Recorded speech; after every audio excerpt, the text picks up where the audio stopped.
오늘 말씀은 이렇게 끝납니다. 우리가 함께 읽었는데 21절 말씀에 보니까 이르시되 아직도 깨닫지 못하느냐. 깨닫지 못하느냐. 지겹게 많이 나오지요. 계속해서 나오는 말씀이고 오늘 말씀의 마지막에도 이 말씀이 있습니다. 아직도 깨닫지 못하느냐. 이 말씀은 여러분에게 어떻게 와 닿습니까? 두 가지 의미가 있습니다. 정말로 아직까지도 깨닫지 못하느냐? 내가 너희들과 얼마나 같이 있었느냐? 내가 가르친 게 얼마고 보여준 게 얼마냐? 아직도 깨닫지 못하느냐? 답답하다. 이런 의미가 하나 있겠죠. 두 번째 사실 또 의미가 있습니다. 지금은 깨닫지 못하지만 때가 되면 깨닫게 될 것이다. 그런 의미가 숨어져 있습니다. 그렇죠. 제자들은 계속 영적인 무지, 어두움 속에 있었지만은 오순절 성령 체험을 하고 그때서 하나님께서 예수님께서 가르쳐 주신 모든 것을 깨닫게 되고 또 이해하는 영적인 깨달음 속에 있게 되는 것이죠. 그런 의미가 있습니다. 또 하나가 있는데 21절 말씀 오늘 우리가 읽었던 아직도 깨닫지 못하느냐 이 말씀은 마가복음이 전체 16장이 되어 있는데 두 부분으로 나누어서 앞부분의 결론이 됩니다. 그러니까 어떻게 보면 인생의 전반부가 될 수도 있는데 아주 중요한 위치에 있다는 겁니다. 그 말은 우리가 지금 굉장히 중요한 본문을 보고 있다는 겁니다. 마가복음 1장 1절부터 시작해서 8장 20장 전체의 요약이 뭐냐면 너희가 아직도 깨닫지 못하느냐 이런 말씀이 되는 거죠. 우리 삶은 참 바쁩니다. 여기에 바쁘지 않는 사람이 어디 있겠습니까? 학생은 학생대로 바쁘고 또 뭐 나이가 들면 한가할 것 같지만 그 나름대로 늘 일주일이 금방금방 지나가는 바쁜 시간, 눈코 틀 새 없는 그런 시간 속에 살아가고 있지요. 이런 삶 가운데 누군가가 나에게 지난 한 주간 동안에 무엇을 깨달았습니까?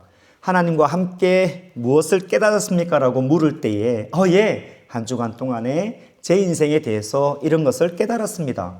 하나님이 저에게 이런 말씀을 해주셨습니다. 라고 대답을 할 수 없다면 오늘 이 말씀 아직도 깨닫지 못하느냐 이 말씀을 좀 붙들고 생각해 볼 필요가 있다는 것이죠.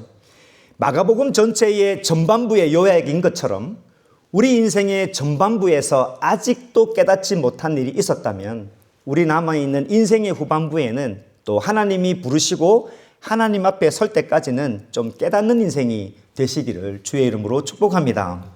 오늘 저는 마가복음 이 전반부를 정리하는 아직도 깨닫지 못하느냐 이 말씀을 우리가 함께 본문 속에서 좀 들여다보면서 우리 자신을 돌아보고 생각하고 묵상하고 도전받기를 원합니다.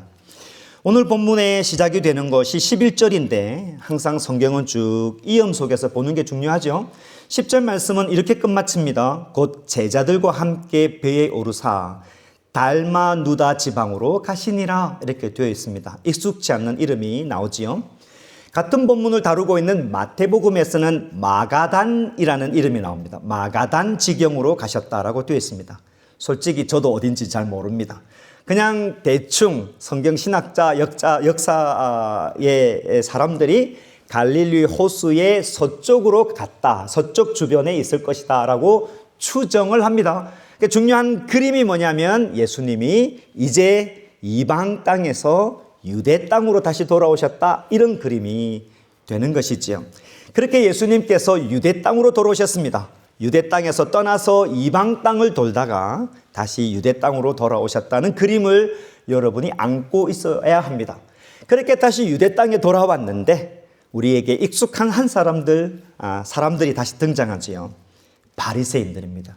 바리새인들이 등장해서 예수님을 보자마자 시험하고 오늘 본문에는 좀 어려운 말 힐랄하여 논쟁을 시비를 딱 잡으려고 이게 뱀꼬리 눈으로 이렇게 착 쳐다보면서 이제 이렇게 시비를 걸죠.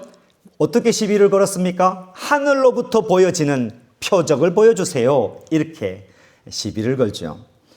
우리가 일전에 표적이 무엇인가를 살펴보았습니다. 이적, 기적이라고 말하는데 특별히 표적이라는 것은 신적인 존재라는 것을 증명하는 그런 기적을 특별히 표적이라고 부르는 겁니다. 그러니까 바리새인들이 표적을 보여주세요. 이 말은 당신이 하나님이라는 사실을 보여주세요. 이렇게 이야기를 하고 있는 것이죠. 그런데 중요한 것은 이 시비를 걸고 힐날하려고 논쟁을 시작하는 바리새인들의 질문에 예수님께서 대답을 하지 아니하시고 12절 말씀에 보면 깊은 단식을 하셨다는 겁니다. 좀 볼 필요 있죠. 같이 한번 읽어보겠습니다. 예수께서 마음속으로 깊이 단식하시며 이르시되 어찌하여 이 세대가 표적을 구하느냐. 내가 진실로 너희에게 이르노니 이 세대에 표적을 주지 아니하리라 하시고, 두 가지죠. 바리새인의 질문에 깊이 단식하시고 내가 표적을 보여주지 않겠다고 응답을 하십니다. 여기 말씀에 마음속으로 깊이 단식하셨다. 이 말씀은 여러분이 하는 속 안에서부터 저 깊은 데서부터 나오는 아주 어이없고 정말 기가 차고 뭐라 말할 수 없는 이 속 깊은 데서부터 나오는 단식입니다. 땅이 꺼질 듯한 단식을 하셨다는 것을 볼 수 있습니다. 왜 예수님께서 바리새인의 질문에 대답하지 아니하시고 깊은 단식을 하셨을까? 우리는 그 답을 찾기 위해서 시간을 조금 거슬려 테이블 감아서 앞으로 좀 올라갈 필요가 있습니다. 예수님께서 언제, 왜, 무슨 이유로 유대 땅을 떠나서 이방 땅으로 가셨냐? 우리가 그걸 잠깐 기억해 볼 필요가 있지요. 마가의 시각에서는 예수님께서 유대 땅을 떠나서 이방 땅을 간 이유는 이 바리새인들 때문에 간 겁니다. 기억하십니까? 바리새인들이 예수님의 소문을 듣고 저 예루살렘 헤드쿼터 본부에서 파견자들을 보냈습니다. 바리새인 중에 바리새인, 서기관들의 서기관들, 좀 이름 있는 사람들을 보내서 예수를 공격하려고 했습니다. 그 바리새인들이 와서 시비를 그때도 걸었죠. 그때의 시비가 뭐냐면 당신의 제자들은 뭡니까? 왜 손 씻지 않고 음식을 먹냐? 이렇게 시비를 걸었던 것이죠. 그때 예수님께서 하셨던 말씀을 성경에 있으면 한번 이렇게 넘겨보시면 똑같은 말씀을 하셨습니다. 그 어이없는 질문을 들으시고 예수님께서 대답을 하시기를 모든 무리, 제자들을 포함해서 다 불러 모아놓고 처음 예수님께서 하셨던 말씀이 뭐냐면 깨달으라 라고 하시면서 설명을 해 주었습니다. 우리를 더럽게 하는 것은 씻지 않는 손도 아니고 그릇도 아니고 전통이 아니라 우리 안에 있는 죄가, 우리 안에 있는 것들이 나오면서 우리를 더럽게 한다. 그러면서 깨달으라. 그렇게 말씀해 준 거죠. 깨달았습니까? 그렇지 않았습니다. 바리새인도 깨닫지 못하고 서기관들도 깨닫지 못하고 심지어 제자들도 깨닫지 못하는 상황이 된 것입니다. 그래서 예수님께서 이 제자들을 가르치기 위해서 바리새인들의 논쟁을 끝마치고 이들을 데리고 어디로 갔다? 두로 이방 땅으로 가게 된 거죠. 조용히 지내려고 했습니다. 왜냐? 깨닫지 못하는 제자들에게 뭔가를 가르치기 위해서 조용한 시간을 보내려고 했습니다. 그런데 그렇지 못했죠. 예수님에 대한 소문이 소위 우리식으로 이야기하면 캐런 카운티에 머물지 않았습니다. 포트워스에 머물지 않고 저기 휴스턴까지, 저 밑에까지도 우리 교회에 대한 소문이 퍼졌다라고 생각을 할 만큼 이방 땅에도 예수님에 대한 소문이 넘쳐났습니다. 사람들이 몰려왔죠. 그 소문으로 인하여서 수르보니게 여인의 딸 귀신이 들렸는데 예수님께서 고쳐주셨습니다. 그리고 우리가 살펴본 것처럼 귀가 먹어서 들리지 않는 사람, 이게 또 그분이 혀가 어눌해서 말을 하지 못하는데 예수님께서 고쳐주셨습니다. 그리고 또 큰 사건이 있었죠. 무슨 사건이었습니까? 예수님께서 7병이요 4,000명이나 되는 사람을 먹이시는 놀라운 이적이 어디에서? 이방 땅에서 일어났던 것이죠. 잘 따라오셔야 됩니다. 지금까지 우리가 마가복음을 잘 따라왔다면 우리의 입장에서 보면 이방 땅에서 벌어졌던 이 놀라운 소문들이 유대 땅에도 소문이 나지 않았을까요? 충분히 날 수 있겠죠. 왜냐하면 유대 땅에서 일어나는 이 일들, 예수님으로 일어나는 수많은 소문들이 이방 땅에 갔던 것처럼 이방 땅에서도 수많은 사람들이 주님 앞에 나오고 기적이 일어났다는 사실이 유대 땅에도 전파가 되었겠지요. 그 소문을 바리새인들이 듣지 못했을까요? 당연히 들었겠지요. 그러면 이들은 표적을 강구해서는 안 되는 상황이 되는 겁니다. 잘 따라오셔야 합니다. 사도행전 15장에 가보면은 이제 초대교회, 교회들이 막 세워져 가는 그 시점에 아주 큰 획기적인 일이 하나 일어납니다. 최초의 총회가 일어납니다. 교회 지도자들이 모여서 교회 안에 어떤 문제가 생겼는데 이 문제를 어떻게 해결할까 하는 큰 어셈블리, 모임이 일어났던 것이죠. 그 의제가 뭐냐면 너무나 많은 이방인들이 교회로 오고 예수님을 믿게 되니까 이것을 어떻게 해야 될까라는 회의였죠. 한 명이 예수님이 믿고 두 명이 예수님을 믿으면 그럴만한데 곳곳에서 이방인들이 예수님을 믿고 교회가 세워지고 하나님을 찬양하는 일이 발생을 하니까 우리가 어떻게 해야 할까라고 하는 초대교회 최초의 총회가 일어나는 겁니다. 그때 잘 몰랐던 유대인들, 유대 그리스도인들은 모세의 율법을 지키게 합시다. 할례를 행하게 합시다. 우리가 믿고 있는 전통을 지키게 합시다. 막 이런 의견이 오고 갔습니다. 그때 야고보가 딱 정리를 하면서 우리도 지키지 않는 이 율법들을 이방인들에게 멍해로 씌우는 것은 잘못된 것입니다. 다만 세 가지, 우상 숭배하지 말 것, 목 졸라서 죽인 그 짐승의 고기 먹지 말 것, 그리고 음행을 멀리하자. 요거를 적고 편지를 써서 우리와 같이 형제 자매가 되었음을 축하합시다. 이렇게 해서 편지를 돌려보냈고 많은 교회들이 그 편지를 받고 기뻐했던 내용이 사도행전 15장에 나오지요. 제가 이야기하고자 하는 것, 여러분 뒷산에 우리는 산이 없지만 산불이 났다 칩시다. 그러면 여러분의 반응이 어떻습니까? 불났네. 그러겠죠. 불났네. 산불 났어. 이러겠죠. 근데 그 산에 여기도 불나고 저기도 불나고 저기도 불나면 그때는 반응이 어떻습니까? 이거 큰일 났네. 이렇게 되겠죠. 좀 걱정이 되지 않겠습니까? 근데 좀 더 나가서 온 산에 불이 났습니다. 이 산에도 불나고 저 산에도 불나고 그냥 미국 전체에 불이 났으면은 그게는 걱정의 수준이 아니라 두려움의 수준이 되겠죠. 종말이 왔나? 그런 두려움이 오지 않겠습니까? 마찬가지입니다.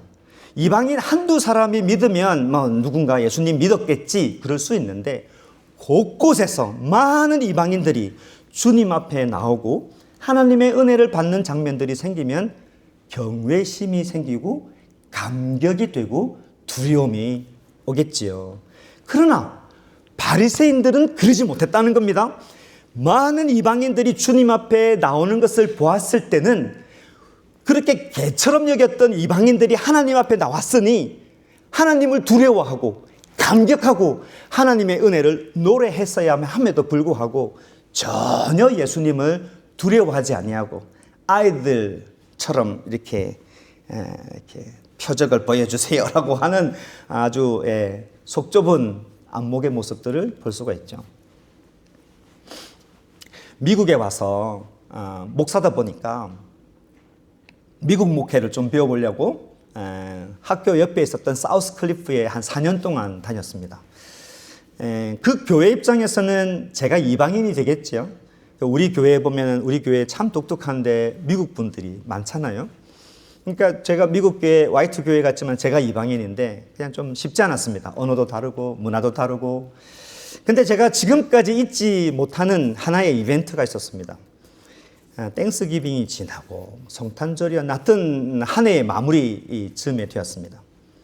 이제 잘 알아듣지 못하는 설교가 다 끝마치고 음악이 이렇게 나오는데 무대 뒤에서 한 사람이 걸어 나옵니다. 스케치북을 들고. 대화는 없습니다. 나레이션도 없습니다. 스케치북 이만한 거 큰 걸 들고 이렇게 딱 드는 거죠. 저는 알코올 중독자였습니다. 그리고 그분이 이렇게 가는 거예요. 그러면 또 우리는 그런 이벤트를 하도 많이 봐서 또 그러려니 했죠. 그래서 또 변화가 있었는가 보다 그런 거죠. 근데 제 마음에 감동이 있는 것은 한두 사람이 아닌 거예요. 계속 나오는 거예요. 계속. 저희는 마약 중독자였습니다. 또 저희는 부부가 나와서 맨날 싸우는 가정이었습니다. 저희 자녀는 얼마 전에 이렇게 좀 빨리 하나님 앞에 부름을 받았습니다. 등등의 많은 이야기들이 도박 중독자였습니다. 자살을 시도했습니다. 저는 외로운 사람이었습니다. 항상 부정적인 생각을 했습니다. 1명, 2명, 3명, 4명, 5, 10명, 20명, 30명, 40명 계속 나오는 겁니다. 그러면서 이분들이 줄을 딱 맞춰 서고 예수님이 나를 용서해 주셨습니다. 그러면서 싹 스케치북을 돌려서 We love Jesus 하고 이렇게 특송을 하는데 주체할 수 없는 감격이 제 가운데 있었습니다. 한두 사람의 간증이 아니잖아요. 10명의 간증이 아니잖아요.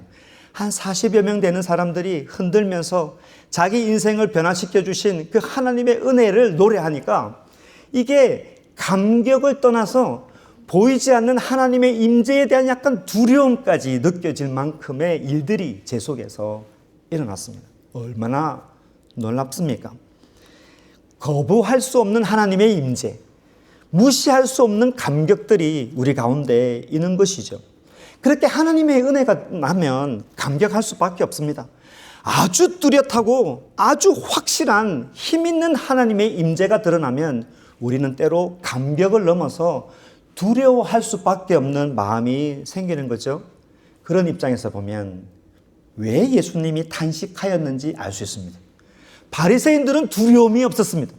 바리새인들은 이방인들이 하나님 앞에 나오는 것에 대한 감격이 전혀 없습니다. 한두 명도 아닌데 4,000명이나 넘는 사람들이 하나님 앞에 나왔는데 오히려 어린 아이들의 표현처럼 깐죽거리면서 표적 좀 보여주세요. 이렇게 이야기하고 있는 말도 안 되는 불신의 모습이 있었던 것이죠. 예수님께서 깊이 탄식하셨습니다. 하나님의 임재가 열방 가운데 드러남에도 불구하고 하나님의 백성이 그걸 보지 못하는 것에 대해서 깊이 그들의 완악함에 대해서 탄식하셨습니다. 그렇잖아요. 자기들의 시선에는 들깨들이었습니다. 자신들의 시선에는 미움의 대상이었습니다. 하나님 앞에 왔으니 얼마나 감사해야 합니까? 감격하는 게 맞습니다. 그렇지 않았던 것이죠. 우리는 어떻습니까? 여러분은 우리 교회에 있는 형제 자매님들 인생 속에 역사하시는 하나님의 임재를 보고 감격합니까? 아니면 나와의 인격적인 관계, 어떤 관계를 통해서 내가 별로 좋아하지 않는 사람인데 하나님의 감격이 있으나 없으나 내하고는 상관이 없다라고 생각하고 있느냐는 것입니다. 우리 가운데 각 사람의 인생 속에 역사하셨던 하나님의 임재를 바라보고 터치를 바라볼 때 그 경외감이 우리 가운데 있습니까? 아니면 그거 다 무시하고 나의 신앙에만 눈여겨보고 있느냐는 것이지요. 하나님의 일하신 일들을 우리가 들을 때 우리는 감격하면서 들을 필요가 있습니다. 제가 성경 공부를 하거나 여러분의 인생을 듣거나 저는 I'm ready. 무슨 ready? 감격할 준비를 하고 듣는 것이죠. 왜냐하면 인생이 얼마나 소중합니까? 그 인생을 하나님이 바라보시고 일하신 것을 듣는 게 얼마나 감격스럽습니까? 여러분이 오늘 말씀 나눌 때도 그냥 또 둘째쯤 말씀 나누는 것 같다 이러지 마시고 ready, 감격할 준비를 하고 말씀을 나누는 게 참 필요하다는 것이죠. 선교지에서 수많은 아이들이 주님 앞에 나오는 소식을 들을 때 여러분의 심장이 뜁니까? 저 지구 저편에서 전쟁 가운데서도 선교사님이 막 순교해가면서 복음을 전하는 걸 듣고 여러분이 같은 피를 가진 자로서의 감격이 있습니까? 저는 요즘에 제 심장이 식지 않기를 아주 간구를 많이 합니다. 왜냐하면 오래간만에 뛰고 있거든요. 이 심장이 뛰지 않기를 날마다 뛰지 않기를 아니지 멈추지 않기를 기도하고 있습니다. 신학교 때 제가 고등학교 때 예수님 믿고 마음이 뜨거워서 신학교 갔습니다. 근데 그때 88 학번이니까 데모 막 하고 고신대학교 미문화 방화 사건 이렇게 해가지고 고신대학교가 전국에 막 이름이 알려질 때 뜨거운 마음으로 학교 가면 데모해서 막 맨날 시뻘건 페인트로 이렇게 칠해질 때 그런 암흑의 시절이었지만 그래도 예수님이 좋아서 신학교 내에서 친구들과 손잡고 열방을 위해서 기도하고 어떤 친구는 북한을 향하여서 전도한다. 자기 인생을 중국을 향해서 바칠 것이다. 뜨거운 사람들이 모여가지고 손잡고 기도하고 얼마나 열심히 했는지 모릅니다. 그런데 아이러니하게도 그 뛰는 심장이 신학 공부하면서 점점 식어지기 시작합니다. 점점 식어지기 시작하고 아주 눈코 뜰 수 없는 바쁜 사역을 통해서 하나님의 일이 감격이 되는 것이 아니라 경쟁이 되기 시작하고 누구보다도 좀 더 잘하고 싶은 욕심이 우리 가운데 자리 잡히게 되죠. 유학 와서는 어떻습니까? 경제적으로 힘듭니다. 가정적으로도 너무 힘든 시기죠. 그래서 사방에서 약간 쌈을 당하는, 쌈 싸먹기 당하는 고난들이 막 직면하게 되니까 저 멀리 일어나는 하나님의 일들, 내 주변에서 간증하는 하나님의 일에 대해서 두려움, 감격 이런 게 하나도 없지요. 오히려 부러움과 시기의 대상이 되었습니다. 왜 하나님 저 사람들한테는 복을 주시고 나는 왜 광야 가운데 이렇게 버려두셨습니까? 한탄하게 되는 거죠. 심장은 점점 식게 됩니다. 그럴 때 우리는 바리새인들처럼 표적을 강구하죠. 보여주세요. 좀 보여주세요. 하나님이 살아계시는 것을 좀 느낄 수 있도록, 볼 수 있도록, 흔들리지 않을 수 있도록 표적을 보여주세요. 바리새인들처럼 그렇게 되죠. 내가 거부할 수 없는 어떤 놀라운 표징, 상징 이런 표적을 보여주시면 주님을 위해서 헌신하겠습니다. 그렇게 되죠. 그럴 때 예수님의 말씀을 다시 한 번 더 들어볼 필요가 있습니다. 오늘 본문에는 나와 있지 않는데 마태복음에는 똑같은 본문에 대해서 예수님께서 이렇게 말씀합니다. 중요하니까 같이 한번 읽어볼까요? 마태복음 16장 4절에 이렇게 말씀합니다. 같이 읽읍시다. 시작. 악하고 엄란한 세대.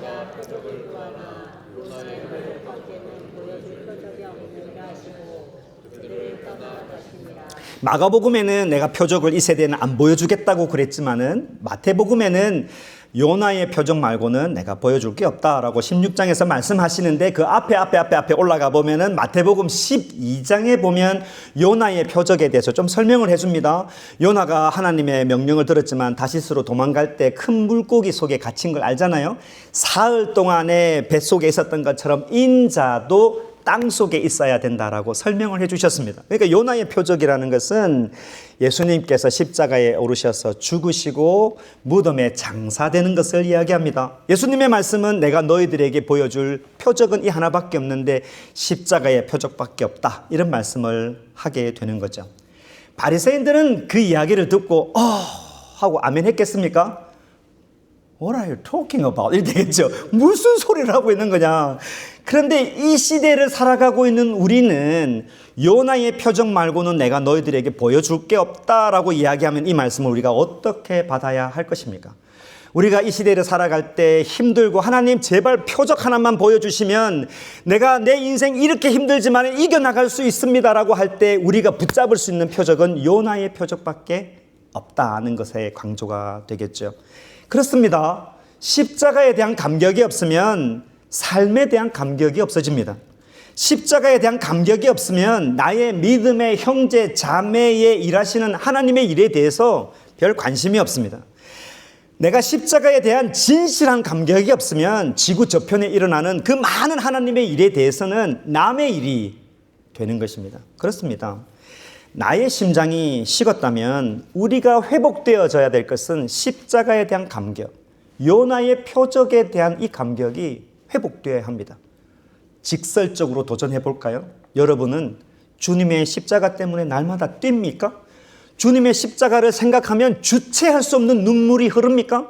어느 순간에 싹 다 드라이 되어서 교회 한 10년, 20년 다니니까 뭐 십자가 이야기하면 또 그렇고 그런 이야기로 들리냐 하는 것이지요.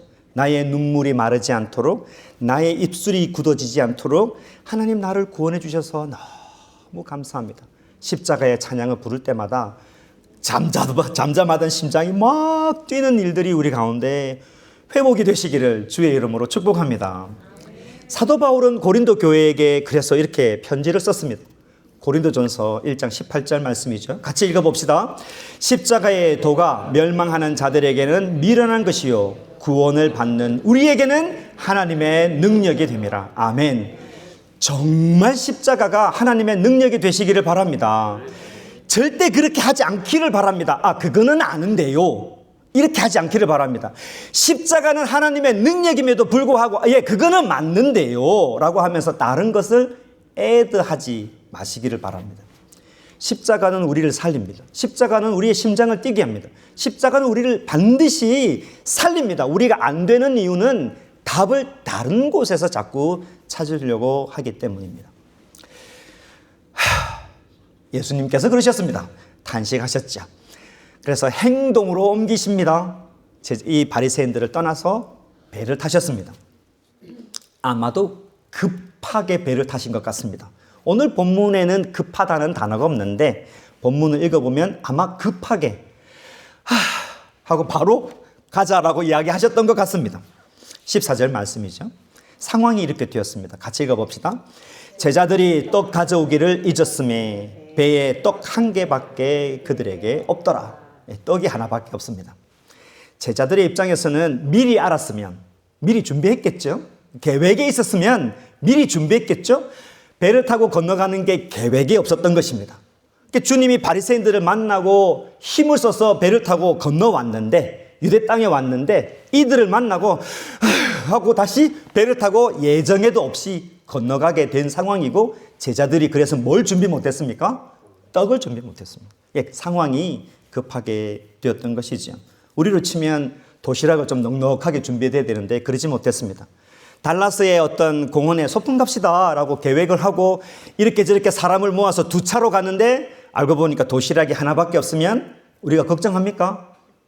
우리는 걱정 안 하지. 왜 걱정 안 합니까? 졸음이 싹싹 올 시간이 되었습니다. 우리는 걱정 안 하죠. 왜?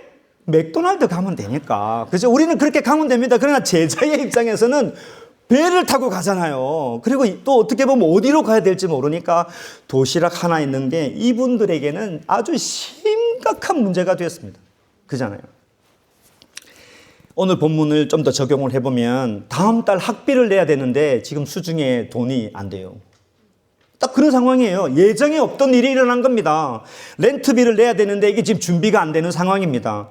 전혀 내 인생에 계획이 되지 않았는데 갑자기 무슨 일이 발생한 상황이 된 거죠. 자, 이럴 때 떡이 하나밖에 없는데 이럴 때 다음 달 렌트비 어떡하지? 이럴 때 어떤 사람이 머리에 딱 꽂혀가지고 그 사람이 지워지지 않을 때 이럴 때는 나밖에 보이지 않습니다. 그 문제밖에 보이지 않는 것이죠. 한 개밖에 없는 떡밖에 생각이 나지 않습니다. 예수님께서 바리새인들에게 했던 그 예수님의 마음은 전혀 눈에 들어오지 않고 떡 이 하나밖에 보이지 않는 거에 되어진 거죠. 가장 큰 문제가 뭡니까? 그 옆에서 한 배를 타고 예수님께서 하시는 말씀이 귀에 들어오지 않습니다. 제자들은 떡밖에 생각이 나지 않는 거죠. 이런 말 있지 않습니까? 화날 때 뭐 하지 말고, 화날 때 말하지 말고, 기쁠 때 약속하지 말고, 배고플 때 맞습니다. 사모님 맞습니다. 배고플 때 장 보지 말고 막 주워 담으니까 배고플 때 장 보지 말고 외로울 때 연애하지 말고 외로울 때 연애하면 큰일 납니다. 그냥 눈이 멀어져 있기 때문에 바른 판단을 할 수 없다는 뜻 아니겠습니까? 다른 사람들의 조언이 그때는 들리지 않습니다. 막 배고파서 장 보고 있을 때 옆에 남편이 이거 사지만 안 사도 돼. 절대 들어오지 않습니다. 막 주워 담는 거죠. 그때는 내 생각, 내 판단이 다 옳다고 여겨지는 거죠. 믿는 자에게 무엇보다도 가장 큰 실수는 하나님의 말씀이 그때 들어오지 않습니다. 어디에 집착이 되었을 때 들려도 목사가 설교를 해도 주의 설교를 들어도 자기식으로 자꾸 해석이 되는 거죠. 오늘 본문이 딱 그런 상황입니다. 예수님께서 배에 오르셨는데 바리새인들에게 대한 탄식이 계속 되셨던 것 같습니다. 그 탄식이 계속 마음이 아프셨던 것 같아요. 바리새인 한 번 보고 한 게 아니라 배에 타서도 계속 그러셨던 것 같습니다. 상상을 해보면. 그래서 제자들에게 말씀하십니다. 바리새인들의 누룩과 헤롯의 누룩을 조심해라. 이 효모죠. 도넛 하시는 분들이 많으니까 빵 부풀게 하는 효모가 누룩인데 예수님께서 말씀하시는 이 효모, 누룩은 악이 막 퍼져나가는 것을 대표하는 단어입니다. 그러니까 바리새인들의 저 악 퍼져나가는 이 불신 누룩들을 좀 조심해라. 예수님께서 탄식하면서 막 말씀하시는데 제자들이 어떻게 반응합니까? 자기들이 떡 한 개밖에 없는 것을 예수님이 막 뭐라 하시는 걸로 들었습니다. 전혀 상관이 없는 이야기인데도 불구하고 예수님께서 바리새인의 누룩, 헤롯의 누룩을 조심해라 라고 영적인 이야기를 하고 있는데 이들은 그것을 어떻게 봤습니까? 왜 떡을 한 개밖에 준비하지 못했느냐, 이렇게 지금 말씀을 받고 있는 상황입니다. 예수님께서 바리새인들의 불신앙, 그렇게 외식주의, 철저하게 세상적인 세속주의를 막 이렇게 조심하라고 이야기하고 있는데 제자들은 그렇게 들리지 않았습니다. 그래서 16절 말씀에 보면 제자들이 뭐 합니까? 수군거립니다. 16절 말씀에 제자들이 서로 수군거리기를 이는 우리에게 떡이 없음이로다, 이렇게 이야기하고 있습니다. 지금 시각에 보면 제자들이 웃기지만 우리도 그럴 수 있다는 겁니다. 내가 어디 하나 꽂힐 때, 교회로 보면 교회가 어떤 일로 수군 거리면 우리는 지금 거기 하나 꽂혀 있어서 하나님의 계획을 볼 수 없는 위험에 빠질 수 있다는 것입니다. 제자들은 예수님이 누룩을 조심하라고 하시는 그 말씀하시는 것을 떡을 챙겼냐 이렇게 들은 것이죠. 사람이 맞습니다. 그렇게 예민하면 다른 사람의 말이 왜곡되어서 들리기 시작합니다. 수군거리죠. 염려가 되었던 것입니다. 먹을 게 없는데 어떡하지? 우리 선생님이 화가 나셨냐? 맨날 그런 생각을 하고 있는 것이죠. 그럴 때 예수님께서 말씀하십니다. 이런 걸 보면 예수님 마음 너무 아프겠다, 좀 그런 생각 들지 않습니까? 왜 떡 없는 것으로 수군거리느냐? 왜 떡이 없다고 너희들이 속닥속닥 거리느냐? 아직도 알지 못하느냐? 아직도 깨닫지 못하느냐? 아직도 너희 마음이 둔하냐? 이런 말씀이 본문에 쭉 나와 있죠. 눈이 있어도 보지 못하고 귀가 있어도 듣지 못하고, 오늘 말씀에는 없는데 머리가 있어도가 아마 들어가야 될 것 같아요. 머리가 있어도 기억하지 못하느냐? 이런 말씀을 하십니다. 그러면서 예수님께서 퀴즈를 합니다. 내가 오병이어로 유대 땅에서 먹인 사람 몇 명이냐, 먹고 남은 광주리가 몇 개냐 묻죠. 12개입니다. 누가 대답합니까? 제자들이 대답합니다. 예수님께서 이방 땅에서 내가 4,000명을 먹이고 남은 광주리가 몇 개냐? 제자들이 답합니다. 몇 개입니까? 7개입니다. 제자들이 대답했습니다. 유도하는 거지요. 그러면 제자들이 그 대답을 하면서 어떻게 해야 됩니까? 아하! 깨달아야 되죠. 아, 그렇구나. 주님이 우리를 먹이시는구나. 깨달아야 합니다. 전혀 깨달음이 없었죠. 그래서 오늘 우리가 읽었던 21절 말씀이 나옵니다. 같이 읽어봅시다. 시작. 이르시되 아직도 깨닫지 못하느냐.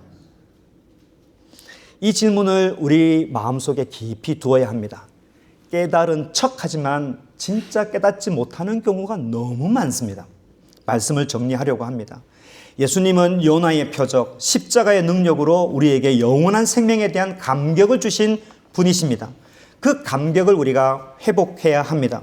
우리가 십자가의 감격을 잊고 산다면 우리 안에 계신 성령님은 이루 말할 수 없는 탄식으로 우리의 양심의 문을 계속 두드리실 것입니다.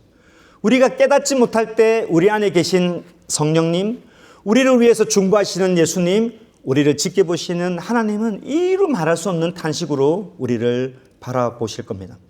요한복음 6장에서 예수님은 거듭거듭 말씀합니다. 같이 읽어볼까요? 35절 말씀입니다. 나는 생명의 떡이니 내게 오는 자는 결코 줄이지 아니할 터이요 나를 믿는 자는 영원히 목마르지 아니하리라. 아멘. 아멘이 되시기를 바랍니다. 내 인생의 배에 영원토록 나를 먹이시는 예수님이 계신데 우리는 한 개밖에 없는 그 떡, 나를 그렇게 괴롭히는 문제, 나를 그렇게 힘들게 하는 그 사람, 그 걱정, 그 염려에 집착해서 아직도 마음이 둔한 상태가 되면 하나님, 나의 이 딱딱한 마음이 성령님으로 인하여, 말씀으로 인하여 부드러워지게 하여 주옵소서. 그런 기도가 우리 가운데 있어야 합니다. 생명의 떡으로 우리를 먹이시는 예수님이 영원토록 나와 함께 하신다는 이 위대한 축복이 여러분에게 넘치시기를 주의 이름으로 축복합니다. 아멘. 우리 함께 일어나셔서